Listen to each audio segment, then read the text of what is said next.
آگے بڑھیں اور آپ کو بتائیں کہ امریکی صدر ٹرمپ نے کہا کہ تہران سے بات چیت جاری ہے۔ ایران کے ساتھ مذاکرات کا اگلا مرحلہ آج دوپہر سے شروع ہوگا۔ ایران کے ساتھ رابطے فریم ورک معاہدے کے تحت ہو رہے ہیں۔ آبلۂ ہرمز اور جوہری پروگرام کے خاتمے پر معاہدہ ہوگا۔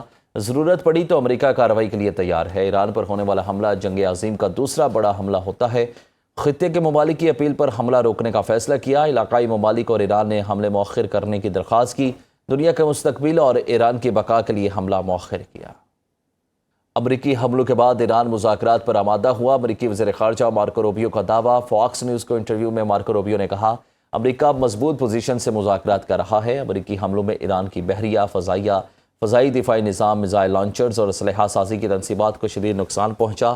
تہران کی دفاعی صلاحیت نمایاں طور پر کمزور ہوئی۔ ایران اب بھی میزائل اور ڈرون سے نقصان پہنچانے کی صلاحیت رکھتا ہے۔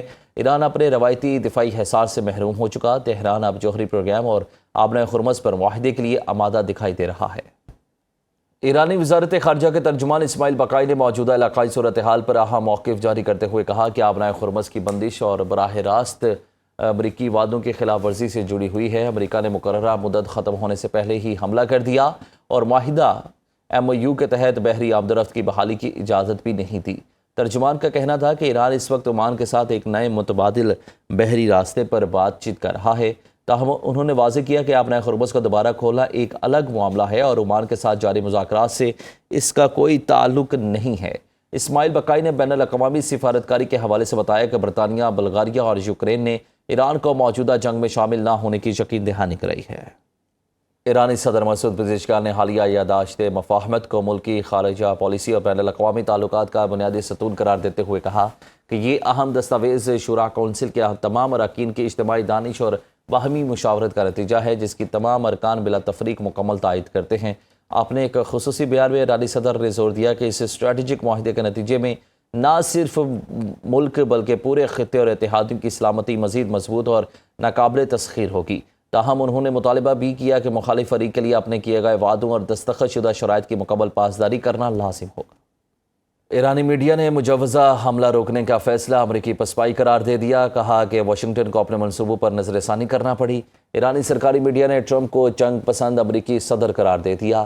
ایرانی نائب صدر محمد رضا عارف کہتے ہیں ایران آئندہ 2 برس میں بدترین صورتحال کا سامنا کرنے کے لیے تیار ہے۔ جنگ کی صورتحال کے باوجود ایران میں انتظامیہ نے کسی چیز کی کمی نہیں ہونے دی۔ ایرانی سپریم لیڈر کے سینئر مشیر محمد مخبر کا کہنا ہے کہ ایرانی انفراسٹرکچر پر حملوں کا نتیجہ امریکی حاکمانہ نظام کی تباہی ہوگی۔ حملے کیے گئے تو میدان جنگ سے باہر اثرات ہوں گے۔ مغربی طاقتوں کی جانب سے 250 سال سے بنایا گیا گلوبل آرڈر تبدیل کر دیا گیا۔ نظام کے ستون ٹوٹیں گے تو کمانڈ سینٹر بچے گا، نہ لوٹ کے لیے مارکیٹ بچے گی۔ سعودی ولی عہد محمد بن سلمان کا امریکی صدر سے رابطہ۔ ایران پر ممکنہ امریکی حملوں پر تشویش کا اظہار کر دیا۔ امریکی ویب سائٹ ایکزیوس کی رپورٹ کے مطابق امریکی حکام کے حوالے سے بتایا گیا کہ محمد بن سلمان نے صدر ٹرمپ سے مجوزہ کارروائی کے بارے میں وضاحت طلب کی، جبکہ مزید فوجی حملوں کے بجائے کشیدگی کم کرنے پر بھی زور دیا۔ سعودی ولی عہد محمد بن سلمان کا امریکی صدر ٹرمپ سے رابطہ۔ ایران پر ممکنہ امریکی حملوں پر تشویش کا اظہار کیا۔